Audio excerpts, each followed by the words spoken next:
E chegada a tarde, foi com os 12. E, comendo com eles, tomou Jesus o pão e, abençoando-o, o partiu e deu-lhe e disse: Tomai, comei, isto é o meu corpo. E tomando o cálice, e dando graças, deu-lhe, e todos beberam dele. E disse-lhes: Isto é o meu sangue, o sangue do Novo Testamento, que por muitos é derramado. Em busca do tesouro sagrado.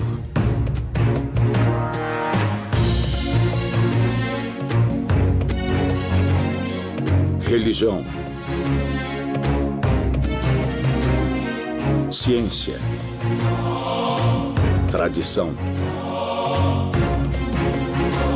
teologia,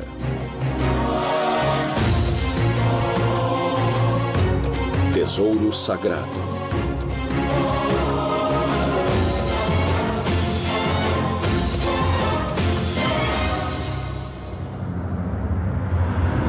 Em busca do tesouro sagrado.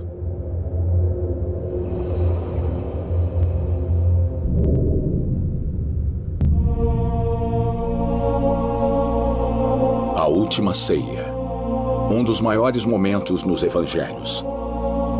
Foi durante essa refeição, a última que fez com seus discípulos, que Cristo instituiu um novo sacramento ao partilhar o pão e o vinho. Esse evento inspirou alguns dos maiores artistas, Leonardo da Vinci, El Greco, Salvador Dalí, e para os entusiastas do mistério e do oculto, foi nela que um dos objetos mais místicos apareceu, o Santo Graal, a taça usada na última ceia. Existem algumas menções ao Santo Graal na literatura celta. Não havia história sobre tesouro quando ele chegou. Na verdade, sim, havia histórias de tesouros nesta área. E sempre houve. Se pudermos entender além das lendas, todas as estradas levam ao Santo Graal. Até onde eu sei, não existe um Santo Graal a ser encontrado. Isso é uma piada. Em 2003, Dan Brown escreveu o Código da Vinci, no qual propôs uma interpretação pouco conhecida, mas muito polêmica do Santo Graal. O livro trouxe a antiga busca pelo Santo Graal para o primeiro plano de novo. Na versão cristã, o Graal é a taça usada para alimentar os discípulos durante a última ceia e também para recolher o sangue de Cristo. Existem muitas ideias diferentes do que o Santo Graal realmente é. Em uma escola de pensamento, o Santo Graal é a taça que Jesus levantou na última ceia.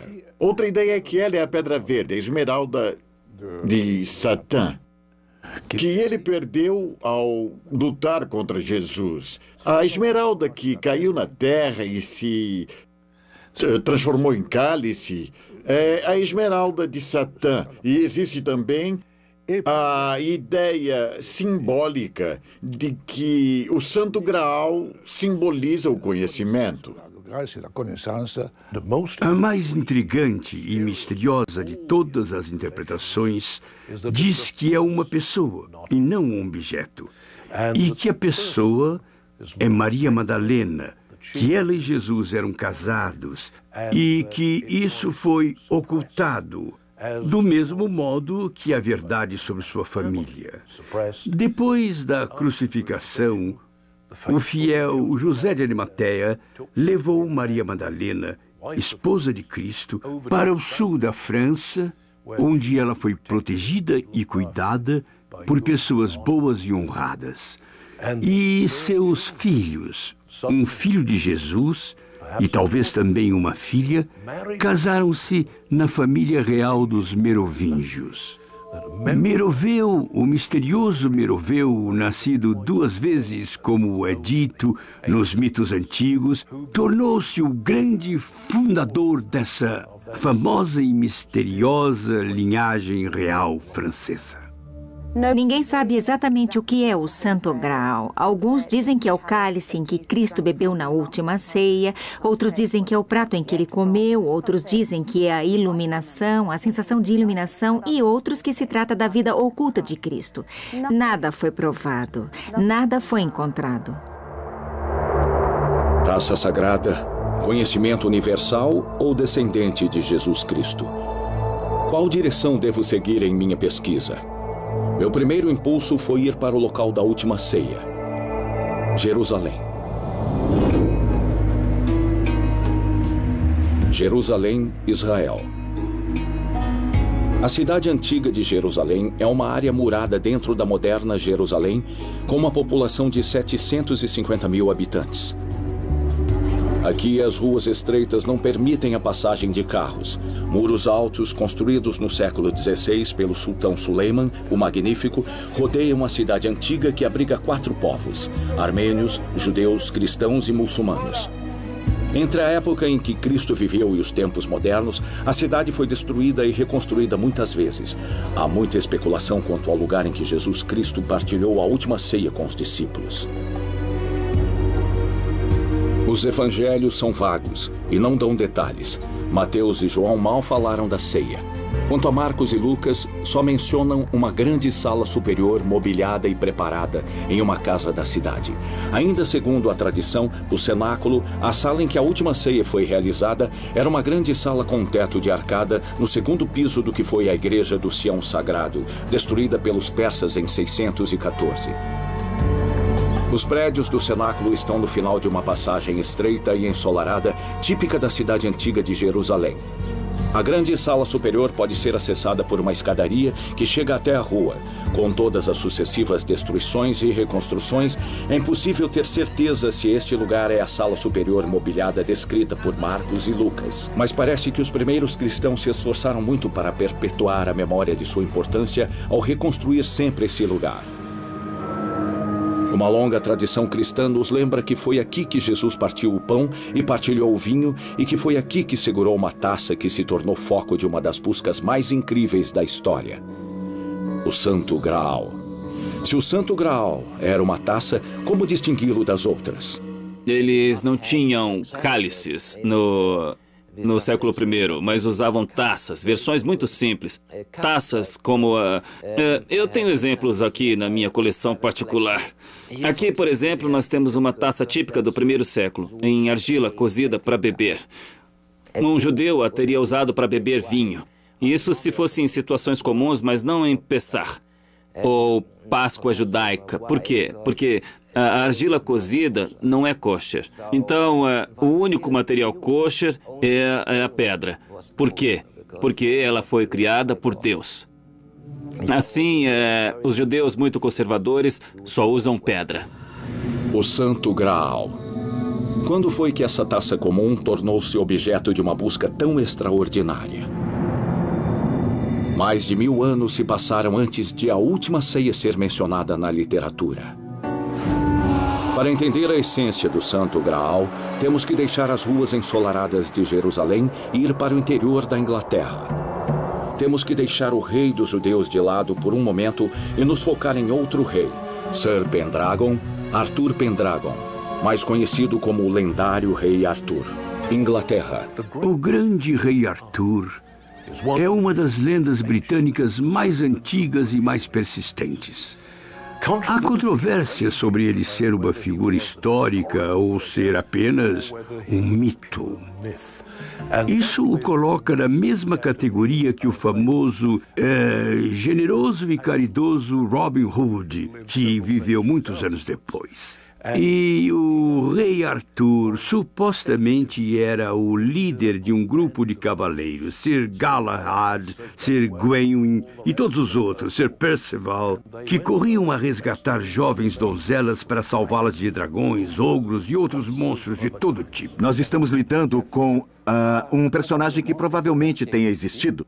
mas que acabou sendo alvo de uma lenda extraordinária. Ele foi feito king da Grã-Bretanha, ele expulsou todos os anglo-saxões da ilha, ele até conquistou toda a França, que era chamada de Gália naquela época, chegando até Roma. Tudo isso foi inventado muito depois. Mas talvez houvesse um Arthur verdadeiro. Talvez também, em algum momento, um nobre que era especialmente corajoso e lutou contra os anglo-saxões e também, como resultado, uma das lendas mais antigas da história foi criada ao redor dele. Em busca do tesouro sagrado. Em busca do tesouro sagrado. Foi num dos relatos épicos de Os Cavaleiros da Távola Redonda, escrito por Chrétien de Troyes, na segunda metade do século XII, que o lendário rei Arthur apareceu em busca do Santo Graal.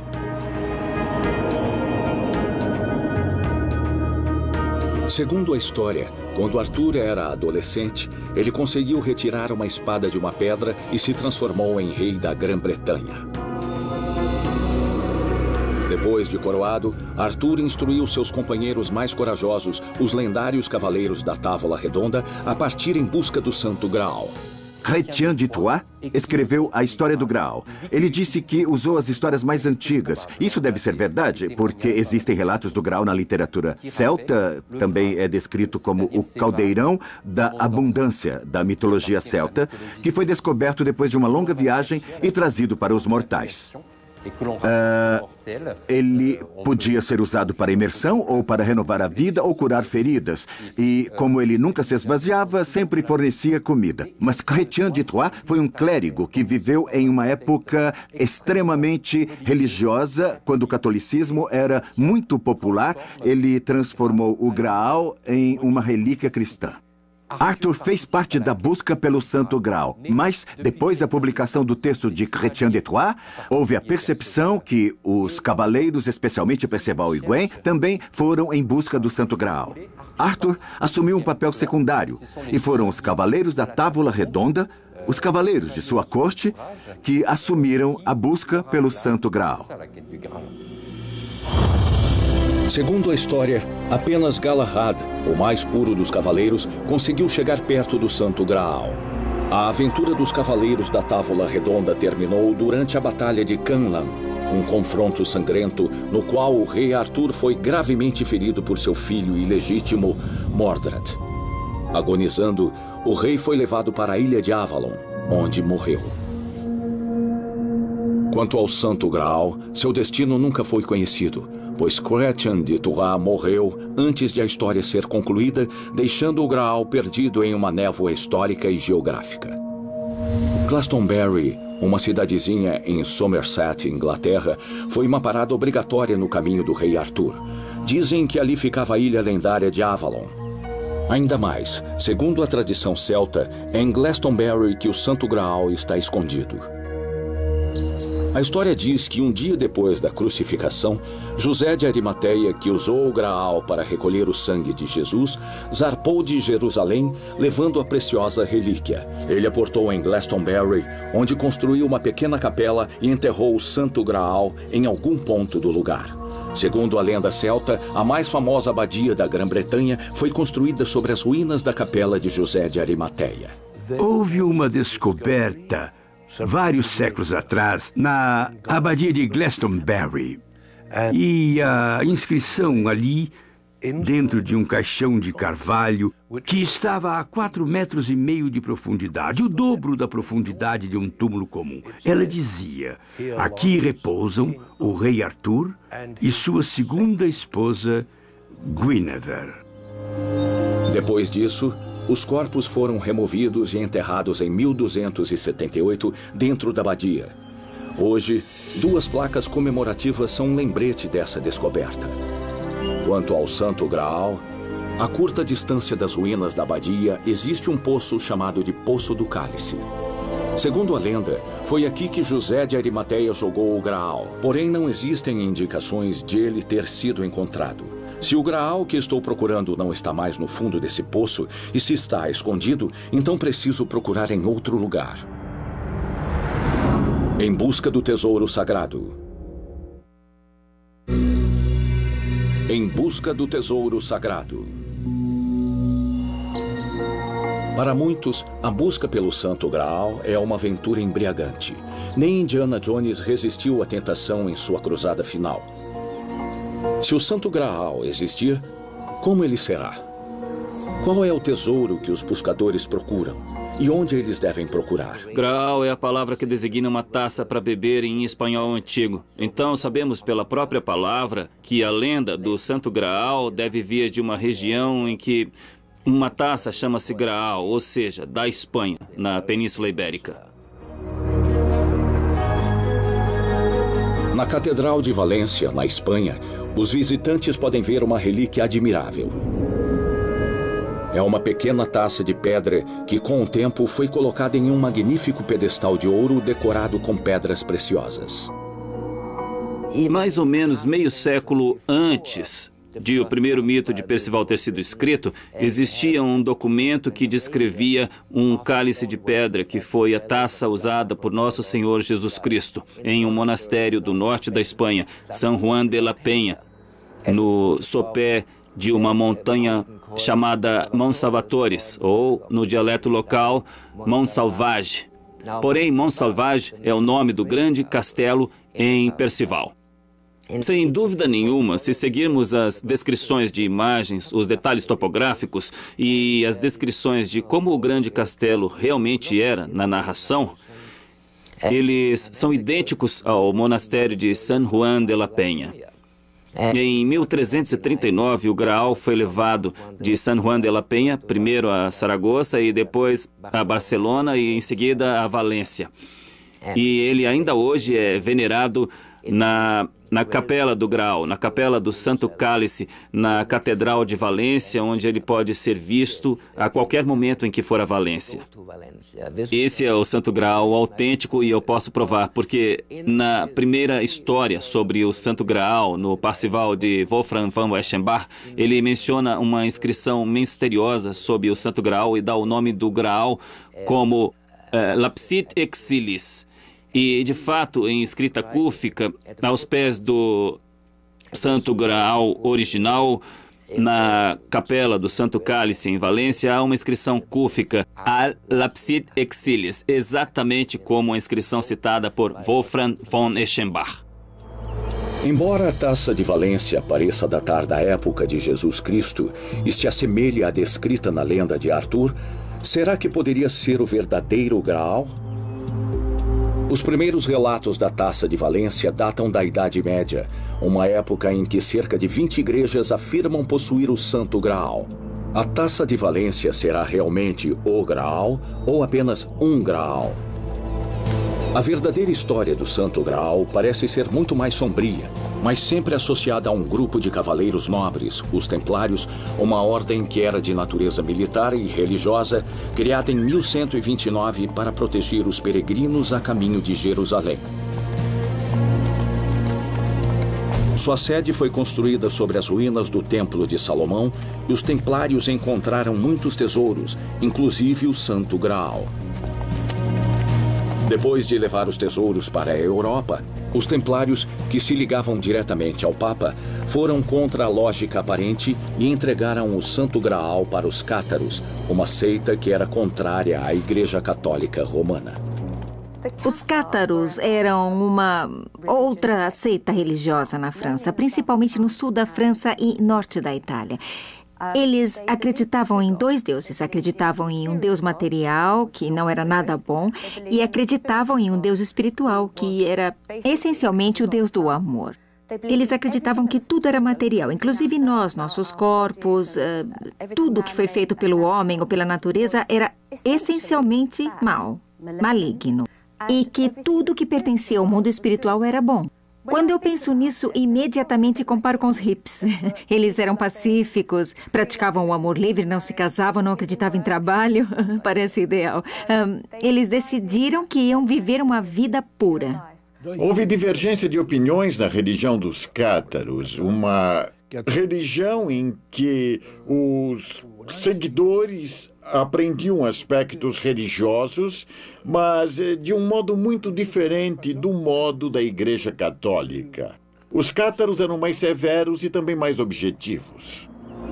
Essa visão da cristandade logo foi considerada inaceitável por Roma. Consequentemente, os cátaros ou albigenses foram declarados heréticos. Em 1209, Simão de Montfort, um cavaleiro designado para Carcassonne, recebeu ordens de liderar uma campanha contra os albigenses. No final do século XII, Inocêncio III pediu aos nobres que agissem contra esses heréticos que eram considerados perigosos, que eram piores do que tudo. Então, ele convocou uma cruzada contra essas pessoas que eram piores do que pagãos, até piores do que muçulmanos.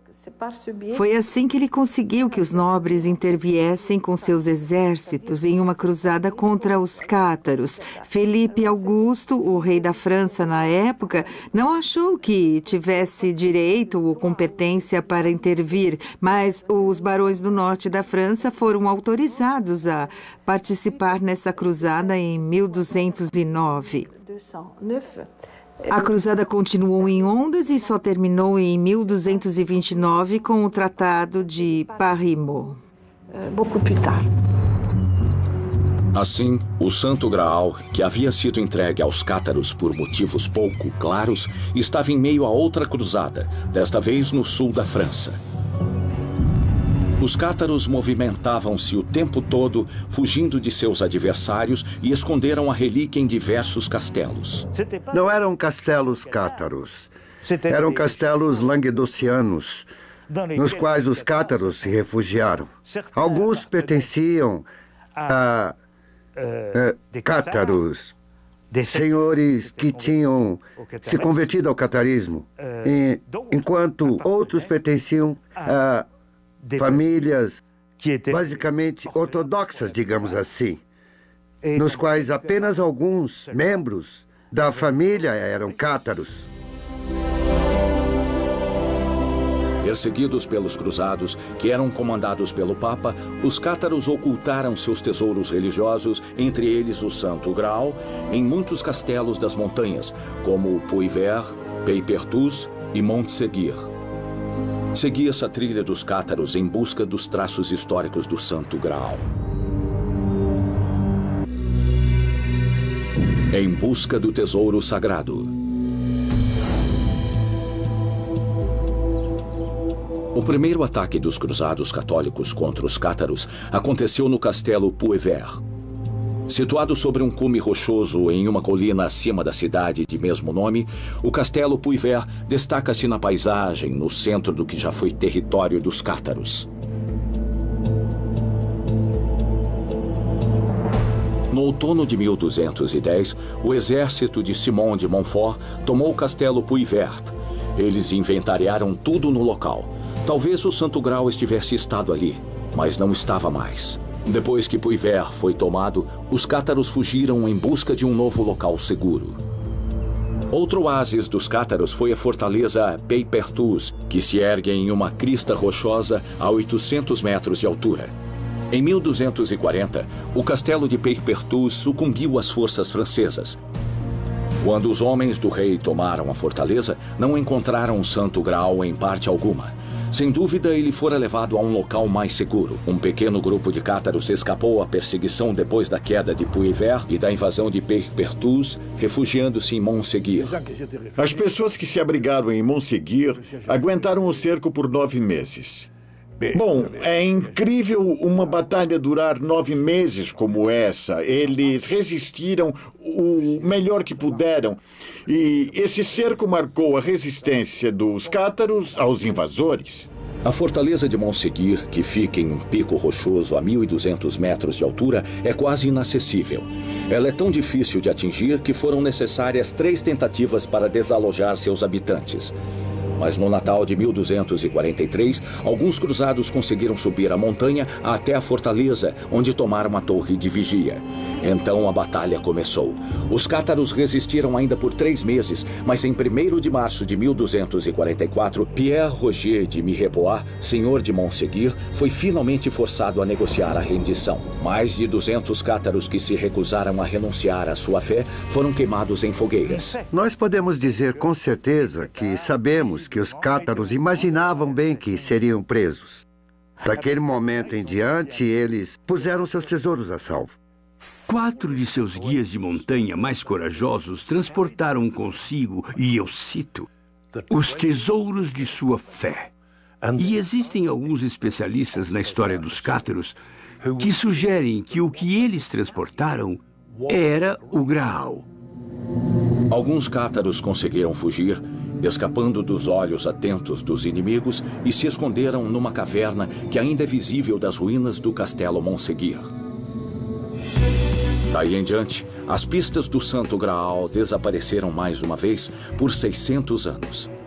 Em um dia claro das ruínas de Montségur, pode-se ver as colinas rochosas com um castelo próximo.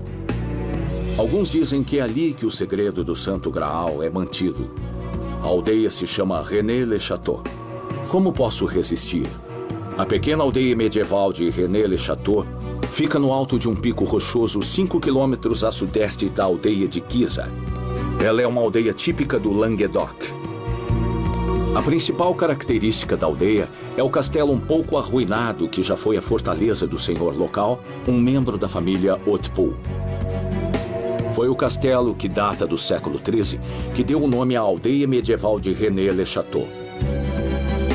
Na entrada da aldeia, um aviso da prefeitura diz aos visitantes que não são permitidas escavações no terreno da aldeia. Por mais de 50 anos, esta aldeia tem atraído caçadores de tesouros de todo o mundo por causa de um simples pároco, Bérenger Saunière. A história de René-le-Château começa no final do século XIX, quando um pároco, Bérenger Saunière, foi enviado a uma aldeia pobre com uma igreja caindo aos pedaços e começou a restaurá-la. Ele encontrou algo enquanto trabalhava e ninguém sabe de fato o que foi. A lenda diz que ele achou algum tipo de tesouro. Ele não era um caçador de tesouros, não houve nenhum tipo de tesouro, nada disso. Sim, havia histórias de tesouros nesta área, e sempre houve. Mas esse tipo de lenda está ligado a este tipo de lugar. Henry Lincoln, um dos 3 coautores de The Holy Blood and the Holy Grail, ficou tão envolvido com a história que deixou a Inglaterra e se mudou para uma cidade a poucos quilômetros de René-le-Château. Ele e eu visitamos o local juntos. Pediram que ele encontrasse algo na igreja, ao que parece. O pedido provavelmente veio da família dos Habsburgos e eles financiaram o trabalho que ele fez quando decidiu restaurar a igreja. O dinheiro foi fornecido pela Condessa de Chambord, esposa de um candidato ao trono da França. E havia alguns documentos valiosos para a família dos Habsburgos que haviam sido perdidos na época da Revolução Francesa. Não realmente perdidos, mas escondidos naquela época. Eles sabiam que estavam ocultos na igreja, em algum lugar. Então, o álibi perfeito, por assim dizer, para que alguém cavasse na igreja, seria o padre restaurar a igreja. Foi assim que começou a história do tesouro. Com a ajuda de alguns membros de sua paróquia, Saunière começou a reformar a igreja. Em julho de 1887, ao mover a pedra do altar, os pedreiros acharam 2 colunas visigodas. A história, o boato de um tesouro, começou imediatamente quando ele fez uma descoberta. Embaixo do altar havia um embrulho, uma coleção do que ele descreveu como medalhas de nobres sem valor. A descoberta foi relatada imediatamente pelos 2 operários que tinham ajudado a levantar a pedra sob a qual as medalhas foram achadas. Esta descoberta atraiu curiosos para a abadia de Saunière. Ele consertou as ruas da aldeia, que estavam muito gastas, e até surpreendeu as pessoas ao mudar as inscrições nos túmulos no cemitério atrás da igreja. O que esse pároco pobre poderia ter alterado? O que ele encontrou? E o que procurava? Nos meses e anos que se seguiram, por exemplo, ele começou a escavar no cemitério. até mesmo de noite. Os habitantes não perceberam isso por um tempo, mas quando descobriram que ele e Marie, sua governanta, tinham cavado no cemitério e mexido em um bom número de túmulos, eles ficaram muito furiosos e até deram queixa à polícia. Em todas as suas buscas, o padre Saunière era sempre acompanhado por sua fiel governanta, Marie de Narnaud. Ela saberia o segredo? Em primeiro lugar, ela certamente estava envolvida, porque era a governante do pároco, mas, com certeza, havia também um certo vínculo de amizade entre os dois.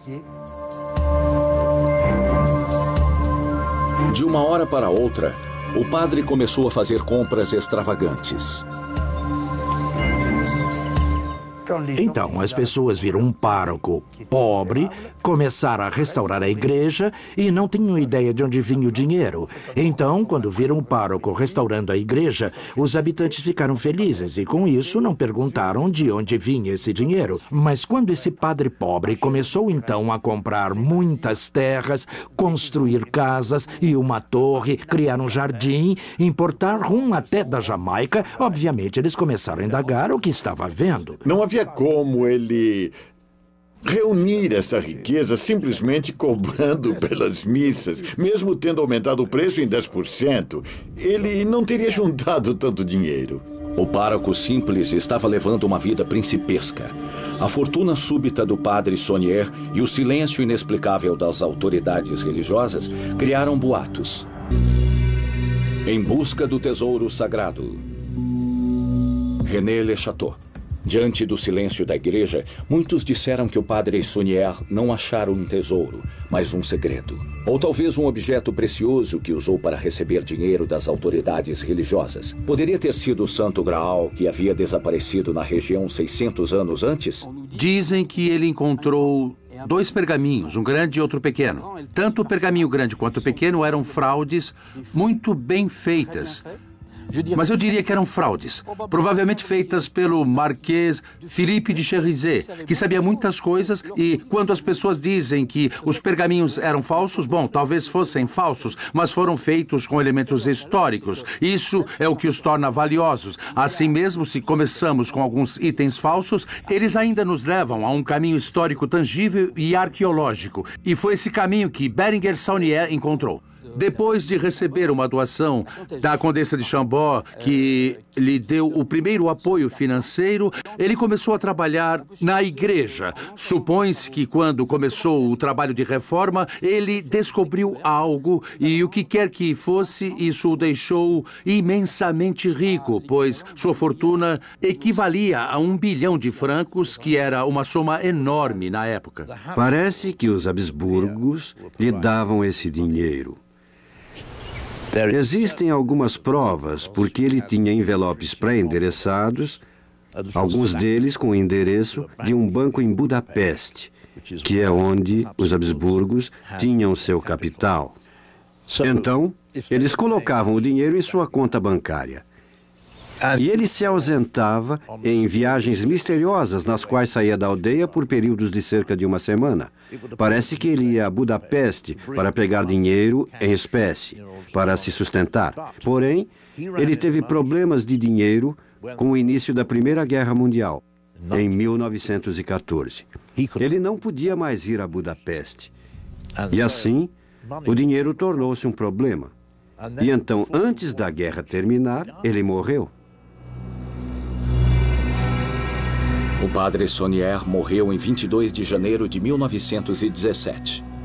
Ele legou todas as suas posses a Marie de Narnaud, sua fiel e devotada governanta. Foi aqui que Saunière passou os últimos anos de sua vida. Mas era um homem agitado e muito inquieto. Ele se suicidou aqui. E ele caiu perto da porta. E depois, ele se arrastou para lá, e então Marie o encontrou ali. Ele agonizou durante alguns dias entre a vida e a morte e depois morreu. Foi aqui que ele passou os últimos anos de vida, em seu escritório, sua biblioteca. Acredita-se que nos anos que passou em René-le-Château, o padre Saunière deixou propositadamente várias pistas que levam ao tesouro de René-le-Château, talvez até mesmo ao Santo Graal. Por que ele nos deixou essas indicações vagas? Porque ele simplesmente não falou claramente. O que ele sabia e nós não sabemos. Temos de fazer uma pergunta. O que ele disse quando fez sua última confissão? O padre que a ouviu recusou-se a lhe dar absolvição. Isso é algo horrível de se fazer com um padre. Deixar que ele sentisse que morreria sem o perdão da igreja. Ele recebeu a extrema-unção nos funerais, mas vários dias depois. Então, ele era um homem perturbado e infeliz no final de sua vida. Por que a igreja trataria um de seus membros, um sacerdote, desse modo, enquanto ele agonizava? O que ele fez ou o que encontrou que lhe trouxe tanta desgraça no fim da vida? E, acima de tudo, o que aconteceu com sua fortuna inexplicável? Marie não tinha acesso à fonte do dinheiro, pois não podia movimentar a conta bancária dele. Depois da morte de Bérenger Saunière, Marie Bernardot ficou pobre. Por quê? Porque ela herdou as propriedades, mas não herdou o dinheiro. E, embora ela alimentasse a lenda de que o padre Saunière havia encontrado um tesouro, ela dizia: os habitantes de René-le-Château estão andando em ouro e não sabem disso. O que o padre Saunière deixou poderia alimentar René-le-Château por gerações e ainda haveria sobras. Ela não podia pagar os impostos das propriedades. Ela não teve alternativa a não ser ir vendendo aos poucos cada um dos móveis simplesmente para sobreviver. Se Marie de Narnaud viveu na pobreza, isso significa que o famoso tesouro do padre Saunière está em René-le-Château? Isso é o que acreditam os caçadores de tesouros. Os primeiros chegaram na década de 50 procurando um baú de moedas de ouro. Eles não sabiam bem o que estavam procurando e escavaram ao acaso.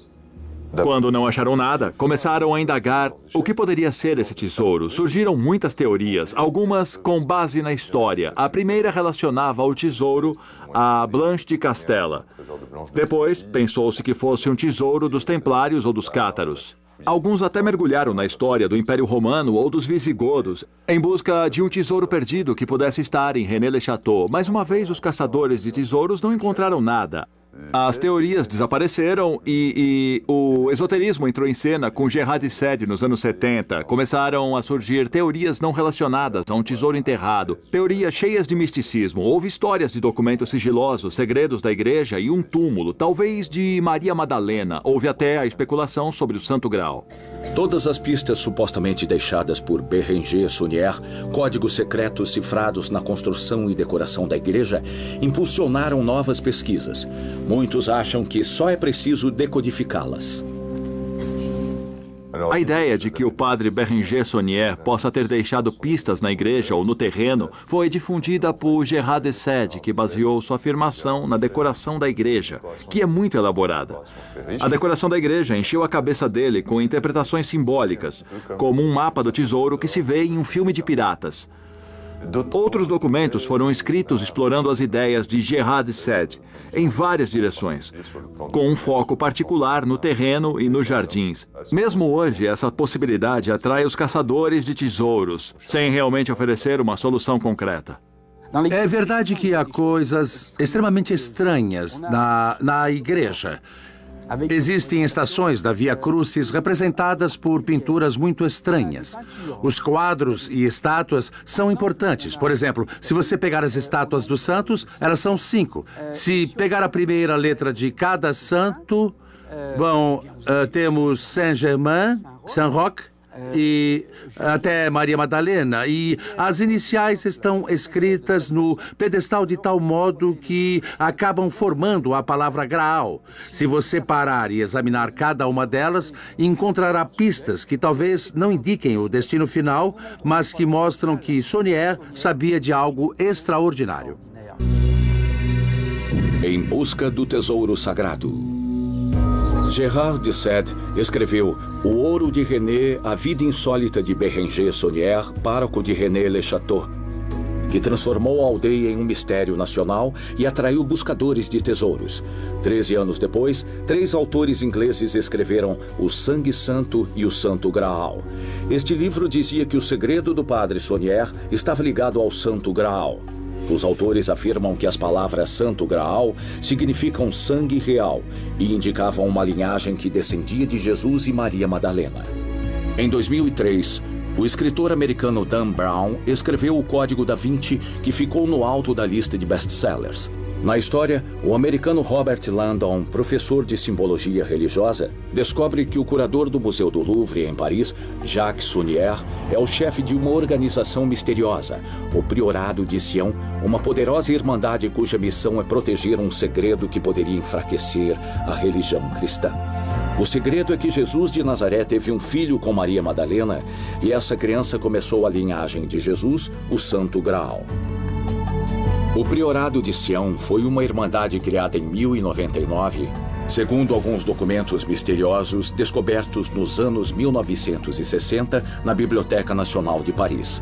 Esses documentos incluíam folhas datilografadas com referências históricas, manuscritos em código que se alegava serem cópias dos descobertos pelo padre Saunier em René-le-Château, junto com uma lista dos grandes mestres do Priorado de Sião desde sua fundação e que incluía nomes famosos como Nicolas Flamel, Nostradamus e Leonardo da Vinci. O último nome da lista era Pierre Plantard. Pierre Plantard queria que as pessoas falassem sobre Pierre Plantard e viu a oportunidade de ganhar dinheiro com René-le-Château e ficar assim muito famoso. E foi isso, e exatamente aí que ele surgiu com a teoria do segredo, do qual ninguém havia falado antes. Era a revelação de que Jesus se casara com Maria Madalena, de que eles tiveram filhos, de que seus descendentes reinaram sobre a França e de que Pierre Plantard era seu último descendente. Assim, Pierre Plantard sempre se apresentava como alguém que tinha o sangue de Jesus e sangue real correndo em suas veias.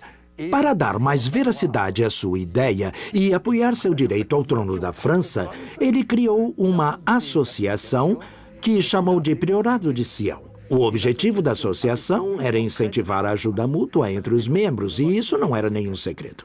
Existem muitas especulações sobre o Priorado de Sião e também sobre Leonardo da Vinci, Maria Madalena, Jesus Cristo e tantos mais, mas queremos que os livros aguçem nossa imaginação e o Código da Vinci certamente conseguiu.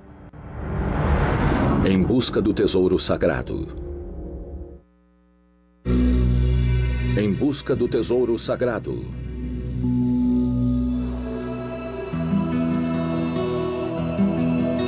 O Código da Vinci criou milhares de leitores interessados na teoria de uma linhagem descendente de Jesus. Isso resultou na produção de vários livros pseudo-históricos sobre o relacionamento entre Jesus Cristo e Maria Madalena. Houve um movimento para tornar Jesus mais humano. Jesus sempre foi considerado por uma religião, o cristianismo, como um Deus, um filho de Deus. Mas tinha também um lado humano nele, e esse foi um movimento para torná-lo mais humano. A teoria da linhagem de Jesus tem esse papel.